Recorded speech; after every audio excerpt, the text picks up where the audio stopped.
para darle también la oportunidad a los ponentes que ya son quien van a acreditar. ¿Sí? Adelante, maestra. Muchas gracias. Bueno, primero que nada, felicitar al equipo de investigación de esta normal. Nos da muchísimo gusto la forma en que comparten su experiencia de manera muy viva, muy humana, muy significativa.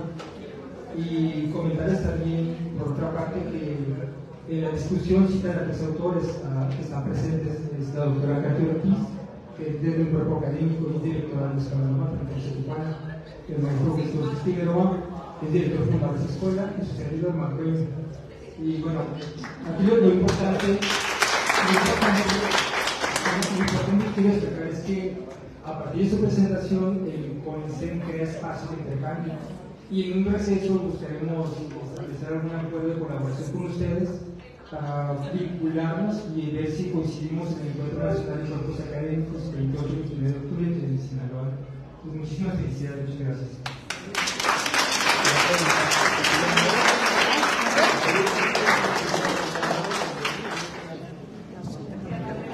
Muchísimas gracias, y bueno, qué bueno que se puedan establecer esas redes de colaboración que desde los nacionales nos dicen, ¿verdad?, que se debe establecer, que no somos ahora sí que entes aislados, sino que estamos en una colaboración y estamos luchando por lo mismo. Así que bueno, me da muchísimo gusto que se animen a participar y a reconocer el trabajo y a abrir otros horizontes. Pues excelente tarde, vamos a continuar con la siguiente participación. Les agradecemos que nos hayan esperado. Si van a salir a la maestra Florencio, por favor, para poder continuar con los trabajos. Y bueno, recibimos con mucho gusto a la maestra Sara Solís, que se encuentra con nosotros, de Chuelo, la maestra Germa Leticia Jauregui Grande y el maestro Esteban Silva Martínez. Y ellos nos vienen a exponer su trabajo de investigación titulado Percepciones sobre la atención a la diversidad en la práctica docente al iniciar la maestría en prácticas educativas en contextos de vulnerabilidad social y de diversidad cultural. Buenas tardes, maestros, y adelante, bienvenidos. ¿Quién inicia? ¿Qué tal? Buenas tardes, bienvenidos. En nombre del doctor Silva, de la doctora Solís y mi persona, Germa Jauregui, les agradecemos el estar presentes esta tarde. Con el propósito de mostrarles a ustedes el estudio que se realizó. Gracias. Con los 22 maestrantes de nuevo ingreso del programa que ofrece la Escuela Normal Fronteriza Tijuana, llamada Maestría en Prácticas Educativas en Contextos de Vulnerabilidad Social y Diversidad Cultural, la cual nos ayudó a identificar la percepción que tienen los estudiantes sobre su intervención, cómo atienden ellos la diversidad desde su práctica educativa. Actualmente la sociedad se encuentra inmersa en distintos factores de desigualdad, de inequidad. Diversos actores sostienen que el sufrimiento del otro como espectáculo, por lo que en materia educativa la UNESCO nos invita a presentar nosotros desde las escuelas el transformar la educación, transformarla mediante dos vías, como un proyecto público y como un bien común. Asimismo, hablando un poco de lo que nosotros en el Estado presentamos, vivimos cada día al ser un Estado de frontera. Nosotros, con un aproximado de un poco menos de 2 millones de habitantes, de los cuales alrededor de 500,000 de ellos viven en pobreza, se hablan alrededor de 54 lenguas nacionales de las 68, y así como que al estar en frontera tenemos un porcentaje muy alto en Tijuana de población migrante. Debido a todos estos factores, la Escuela Normal Fronteriza Tijuana es que ofrece este programa, ¿no? El programa que viene a atender dicha necesidad contextualizada completamente. Se inició por medio de un diagnóstico, el cual, como parte de un proceso de evaluación, de acuerdo a lo que Arriaga y el Ministerio de Educación Pública nos dice, nos ayuda a elevar la calidad educativa. ya que nos permite identificar las fortalezas, las áreas de oportunidad y los conocimientos que actualmente el grupo de los 22 maestrantes presentan, ¿no? Comenzando por ahí, es que nosotros enunciamos la siguiente pregunta de investigación: ¿cómo perciben los profesores su práctica docente ante la diversidad al iniciar la maestría en prácticas educativas en contextos de vulnerabilidad social y diversidad cultural, teniendo como objetivo el identificar las percepciones de los docentes sobre su respuesta ante la diversidad en la práctica docente en este primer momento que van iniciando la maestría en agosto del presente año? Hablando un poco de lo que es conocimiento, podemos identificar que la UNESCO nos marca como tal un marco normativo que nos invita de manera internacional y nacional a atender dichas desigualdades, así como que la ONU en su Agenda 2030 nos invita a abordar dichas desigualdades para poder fomentar un desarrollo sustentable de manera global. Por otra parte, yéndonos a lo que es lo nacional, contamos con el artículo 3 constitucional que nos enmarca un enfoque de la educación con base en los derechos humanos, así como también nuestra Ley General de Educación en su artículo 13, que nos invita a que dicha educación sea bajo un marco de inclusión social.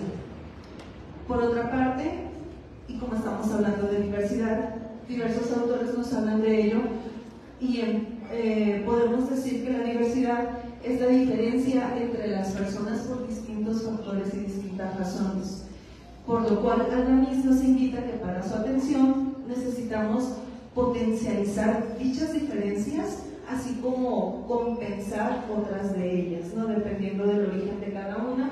Y por otra parte, directores que hacen escuela nos invita a responder a dichas diversidades desde nuestra aula, nosotros docentes, como factores de cambio social. Cedo el micrófono al doctor Esteban. El estudio se conduce bajo una metodología con un diseño exploratorio. Es un diseño de enfoque mixto con dos interpretaciones, desde la visión cuantitativa y la visión cualitativa. Es en una fase, esta visión exploratoria, en una fase que propuesta por Creswell, son 3 momentos. El primero de ellos es la recopilación de datos y el análisis de estos datos, posteriormente el cruce de los datos, tanto cualitativos como cualitativos, y llegando a una interpretación o una comparación de lo que encontramos en un elemento cuantitativo y uno cualitativo. Aplicamos técnicas e instrumentos, una de corte cualitativo, que es el grupo focal. Está integrado o compuesta la estrategia por un guión de 8 preguntas semiestructuradas en 3 dimensiones: contextos, recursos y procesos. Y en la parte cuantitativa se aplicó un cuestionario ya validado, un proceso ya metodológicamente válido, la propuesta de Azorín, una herramienta llamada TEMIS, que su objetivo es conocer la percepción del docente sobre su respuesta ante la diversidad y generar un proceso reflexivo. Este cuestionario está integrado de 65 ítems, 3 dimensiones que ya fueron también expuestas: contextos, recursos y procesos. Hay respuestas, o las respuestas se dan en una escala de Likert de 5 dimensiones, de 1 a 5, y la validación ya fue realizada por medio de interjueces. Los participantes del cuestionario fueron los 23 alumnos que ingresan al programa de maestría. Tenemos en algunas de sus características que son el 73% de ellos son docentes frente al grupo, 9 de ellos ejercen una función de asesoría técnica pedagógica, 5 de ellos diferentes funciones administrativas. El 82% son de género femenino y el 18% masculino.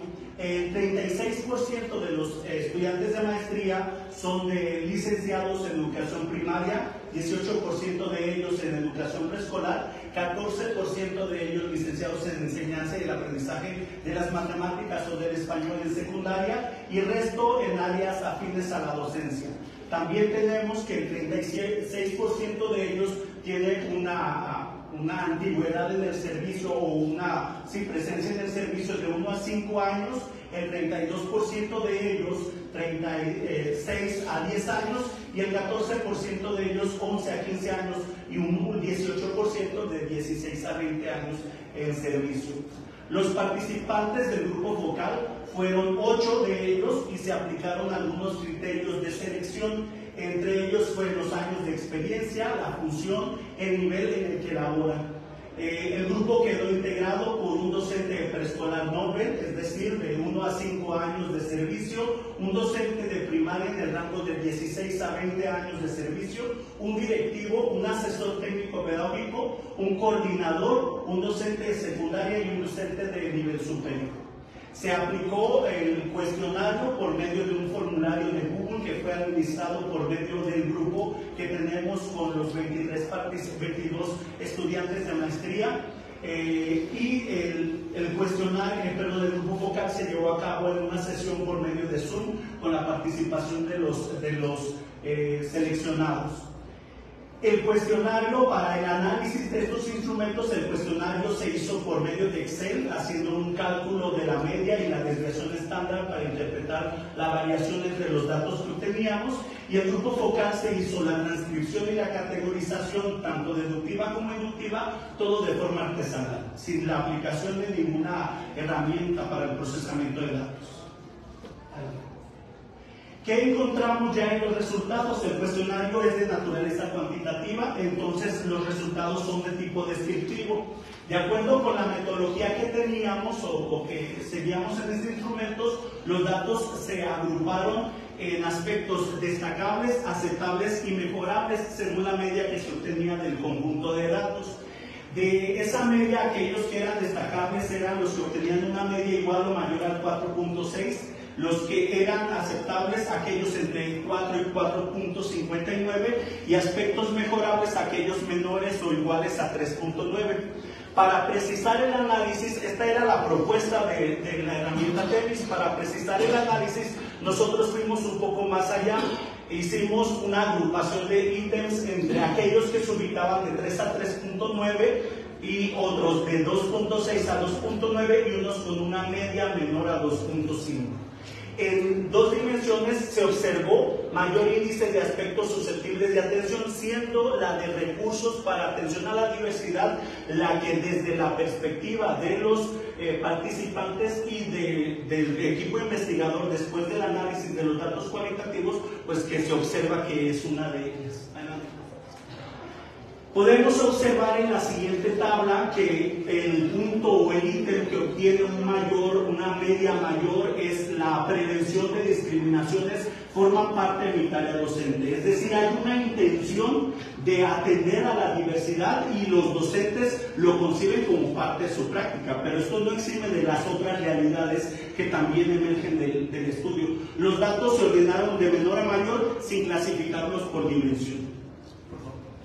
También encontramos en el estudio los datos que son el foco de atención para nosotros, aquellos que tenían una media menor o una media entre 2 y 2.5. ¿Qué hay? Los datos dicen que las redes de colaboración entre las escuelas, la disposición de recursos en la escuela para que los alumnos, para lo que requieren los alumnos, y la práctica de actividades de coenseñanza son aquellas áreas que requieren mayor atención o que en este grupo reportan una media menor, ¿no? ¿Cuáles son las que ocupan al programa de maestría? Todas, por supuesto, pero aquellas que obtuvieron la media menor son estos 3 ítems: el que habla de la organización de la escuela, la oferta de actividades extraescolares para atender a la diversidad y el apoyo de especialistas, además de la disposición de tecnologías en las aulas para atender a la diversidad.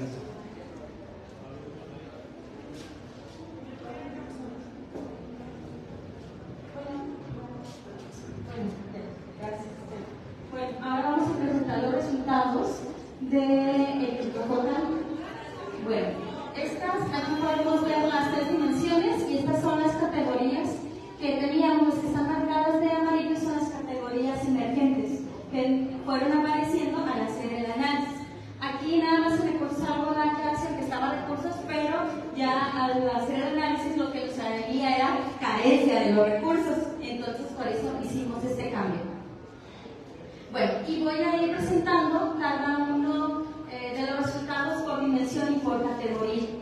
La primera dimensión son contextos educativos. Las herramientas e instrumentos que ellos utilizan para obtener la información son observación, guías, reuniones con padres de familia y charlas informales con los estudiantes, especialmente en el nivel de secundaria. Cuando hablamos de los conocimientos, de la categoría de los conocimientos de los estudiantes, son los aspectos que ellos rescatan, que ellos consideran importante rescatar de sus estudiantes. Y aquí tenemos que son datos socioeconómicos, el nivel económico, el tipo de trabajo y el nivel de estudios de los padres de familia. También el cuidado del menor con referencia a su aseo personal y a su vestimenta. Y su nutrición, como el tipo de lonche que los niños llevan a la escuela. Por otra parte, ellos también se fijan en aspectos familiares, el tipo de familia, la composición y quién se hace cargo del menor, ya sea abuelos, tíos, papá, mamá o guarderías, y algunas situaciones conflictivas que ellos pueden observar en los estudiantes. Por otra parte, también hacen referencia al aprendizaje, solamente a los estilos de aprendizaje, y ubican solamente estos tres: visual, auditivo y kinestésico. Con referencia a los resultados en contextos educativos sobre el reconocimiento de la diversidad, ellos lo que ubican hasta el momento es una diversidad cultural, económica, social, lingüística, familiar y física. Y dentro de los procesos, los estilos de enseñanza que ya se los había mencionado, el nivel de desempeño, conocimientos e intereses. Y aquí pudimos rescatar algunas frases literales de nuestros estudiantes. El participante número 4. Los niños no están en el mismo nivel de desempeño. Entonces, esta misma desigualdad socioeconómica genera otras desigualdades.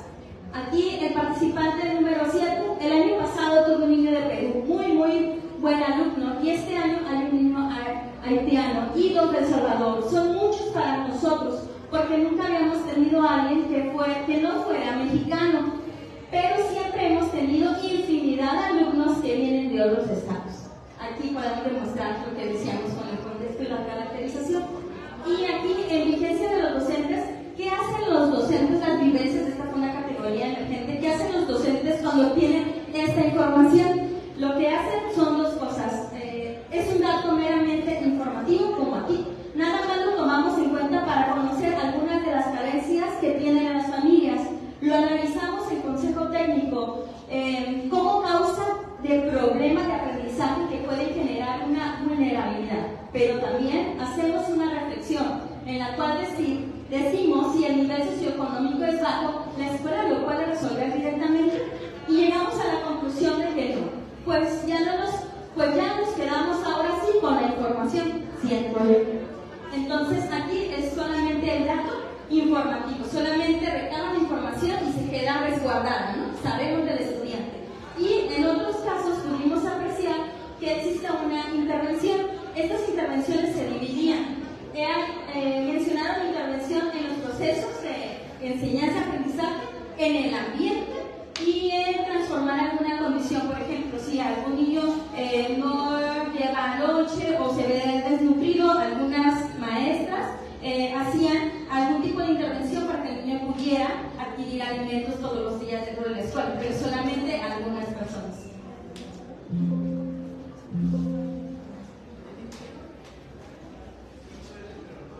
Ok. Con referencia a los recursos, en carencia de recursos, ellos manifiestan que falta personal para apoyo, como profesionistas, psicólogos, USAER, CAPET, que les hace falta. Y también hablaban un poco de que no sienten a veces el apoyo por parte de los directivos a poder atender estas desigualdades sociales, que los directivos desde su apreciación dicen, pues no podemos hacer nada, ¿no? O sea, no podemos hacer nada, pues ni modo. Y en los procesos inclusivos, en la categoría de fomento de valores asociados, el tratamiento que ellos les dan para este fomento de valores, unos es solamente cómo lo tratan por vía de contenido. Hoy vamos a ver el tema de respeto, es el mes de respeto en la asamblea y todo, como meramente un contenido, y otros sí ven los valores inmersos en las situaciones, que se viven dentro de la escuela, con el fin de contrarrestar como la exclusión, ya sea como medida preventiva o ya que la identificaron. En cuestión de la categoría de gestión de aprendizaje, las propuestas que ellos manejan, algunas son homogéneas y otras son heterogéneas.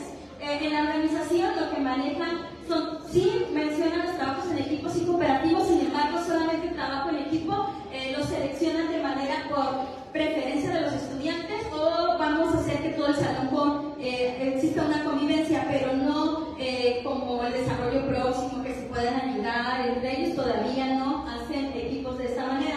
La evaluación, con respecto a la evaluación, fue un tema que les pareció como un problema nacional, así lo anunciaron como un problema nacional estatal, en donde no hay claridad de cómo tienen que evaluar. Dicen que están en el discurso, que los tenemos que valorar, pero no dicen cómo. Se les hace muy difícil poder trasladar una valoración cualitativa a una cuantitativa, el cómo hacerlo, y el poder atender e identificar el desarrollo de cada uno de los niños, niñas y adolescentes en un grupo numeroso y diverso. Son los problemas que ellos identifican.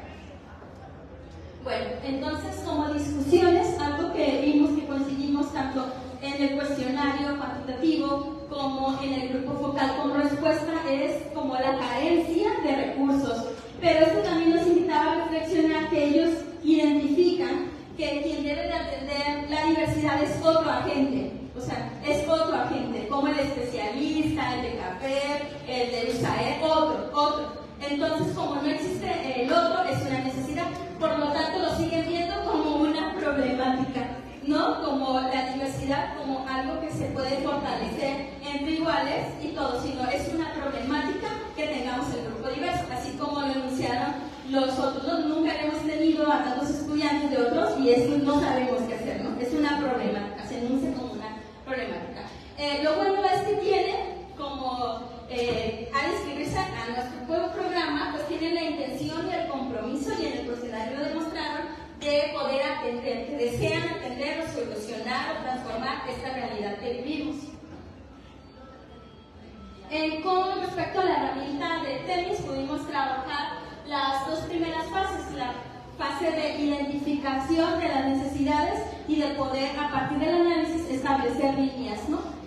Algo que vemos que hace falta son políticas, un poquito más de políticas y de normativa, en que al docente le quede claro cómo son estos procesos, ¿no? Porque tiene claro que lo debe de hacer, pero no el cómo se hace, el cómo hacerlo. Entonces hay un faltante ahí, también hay un faltante de recursos. La normativa te pide que hagas ciertas cosas, pero no hay la infraestructura, no hay los recursos para poderlos atender así como pide la normativa. Por otra parte, resulta relevante en la construcción de proyectos para poder transformar estas realidades que hemos identificado y poder transformar también las concepciones de los estudiantes, poderlas ampliar sobre los tipos de diversidad que existen, ¿no? Porque pudimos ver que están un poco limitadas.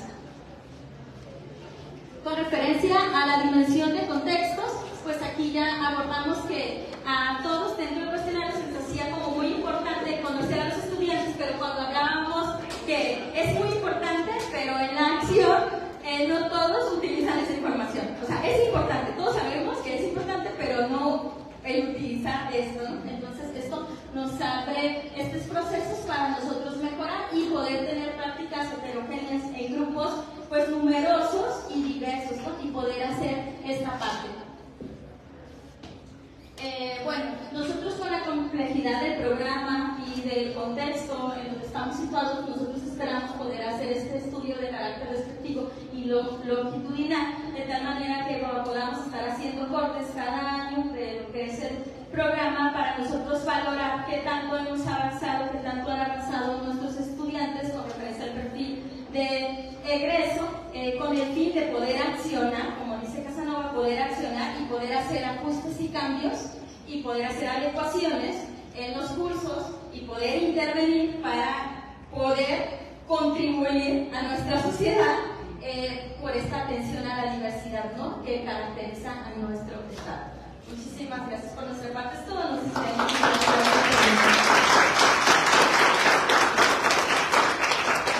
gracias y el merecido aplauso por esta exposición, esta ahorita que nos hicieron.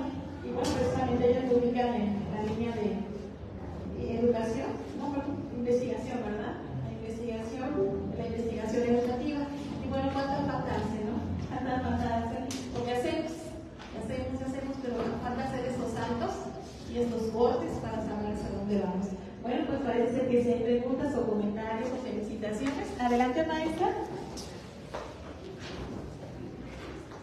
Bueno, sí, muchas felicidades al equipo, pero yo tomo la palabra para decirles que este es un ejemplo de cómo los docentes formadores de escuelas normales estamos arribando al desarrollo de la investigación educativa sin desligarnos de nuestro trabajo. Aquí está el coordinador, el doctor Esteban es el coordinador de la maestría, esta que nos explicó, que fue el objeto de estudio de este trabajo. Él está trabajando directo con este grupo, la doctorante, la maestra Sara, ella estuvo coordinando anteriormente la otra maestría que tuvimos en la escuela, y la maestra Gema pues está también aprendiendo y trabajando el desarrollo de la investigación, pero pues a partir de este trabajo y sin desligarse, sino al contrario, o sea, ellos están conociendo mucho mejor el proceso de la maestría, mucho mejor a los estudiantes, y desde sus líneas de investigación, desde los retos que están teniendo, entonces todavía se vuelven más capaces de coordinar este programa, de dirigirlo, pero al mismo tiempo están generando conocimiento y están aquí compartiendo. Y ese vínculo, yo creo que ese es nuestro reto, no desligarnos, llevarlo a este nivel y llevarlo a otros niveles, y por eso los felicito. Gracias. Creo que concordamos con la maestra, ¿no? O sea, a veces toma un poquito tiempo, ¿verdad? Frente al grupo, a veces la mayoría somos de horas, y somos que a veces estamos acordando esta parte, que es muy importante que se haga en las escuelas normales. ¿Okay? Pero vamos a escuchar una última participación para continuar también con la agenda que tenemos y por respeto también a los compañeros. Muchas gracias, doctor. Y bueno, para quienes no lo sepan, la persona que me antecedió es la doctora Catalina Ortiz, que era directora de la Escuela Normal de Tijuana, la institución que oferta precisamente este grado. Y de mi parte,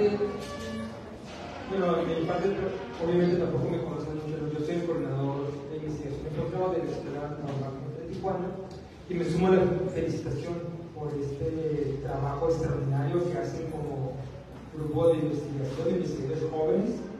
Los felicito ampliamente y visualizo cómo ya se están transformando en grupo de investigación, y a futuro espero que muy pronto se convierta en un cuerpo académico. Y les deseo mucho éxito, y yo visualizo que además del estudio de tipo descriptivo, correlacional o longitudinal que están visualizando, veo una vertiente muy importante que tiene que ver con la investigación-acción, para transformar la realidad en la cual estamos inmersos con proyectos de investigación por los diferentes mensajes. Les deseo mucho éxito en sus diferentes proyectos que van a hacer. Muchas felicidades. Gracias. Muchas gracias. Pues les agradecemos bastante la participación. Y bueno, vamos a continuar con la agenda. Vamos a ver si